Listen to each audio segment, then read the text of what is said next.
Hello campers, it's Bailey here back at the Education Center for Winter Camp 2021. This year at Winter Camp we are going to be talking about unconventional Indiana artists.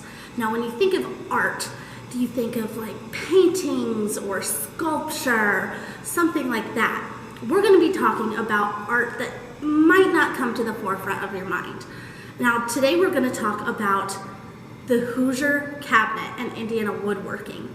Now woodworking of course can be a type of art. You can carve, you can build, and we're going to do a really cool activity where we are going to build a shelf. Super cool. So let's talk about the Hoosier Cabinet. They were created because there wasn't really a lot of built-in storage space for pots and pans.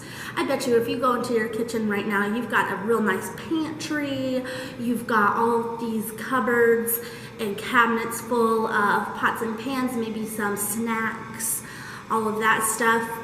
But really, there didn't used to be all of that storage in your kitchen.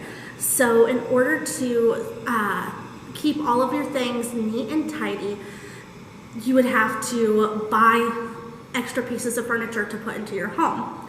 Now, the Hoosier Cabinet was equipped with storage cabinets, a metal covered shelf which could be folded away, and around 48 inches of counter space, which was key. Like if you're going to make some bread, some cupcakes, some cookies, all of that fun stuff, you need a lot of room to spread out, and the Hoosier Cabinet could do that. Now you wonder, why do we call it the Hoosier Cabinet?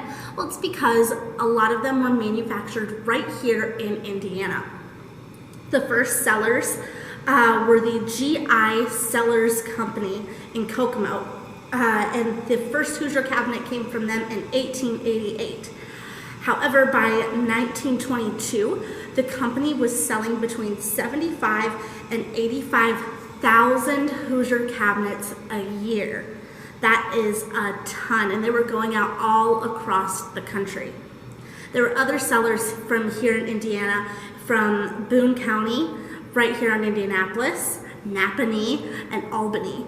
All of them were making Hoosier cabinets.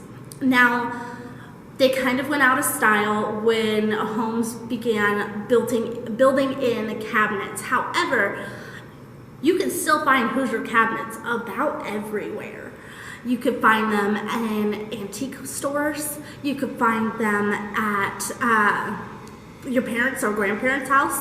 My mom has her very own cabinet, or Hoosier cabinet, that she got with my grandmother. They found it at a garage sale for 25 cents. And they redid it. It's been sitting in my home my whole life. They're really cool pieces of furniture. They've become collector's pieces. In fact, the Children's Museum right here in Indianapolis has a couple of Hoosier cabinets, as well as the Henry Ford Museum up in Michigan. They're really cool collector's pieces. And I bet you have one that you've seen in your life before. Now, we are going to do a really cool woodworking activity. We are going to create our very own wooden shelf. Now, to do this project, you need some popsicle sticks and some glue. Now, I found these really cool, big, gigantic popsicle sticks at the store, and all you have to do is layer them on top of each other and hot glue them. You can kind of see through. This one's only half done. I ran out of popsicle sticks to make it thick enough.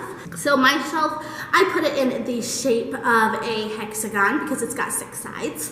You could do any kind of shape you want. You want a triangle shelf, you want a square shelf. If you can get a circle shelf out of popsicle sticks, let me know. So you just pile them on top of each other, glue them down. I'd like mine to be a little bit thicker so I can put some stuff on there.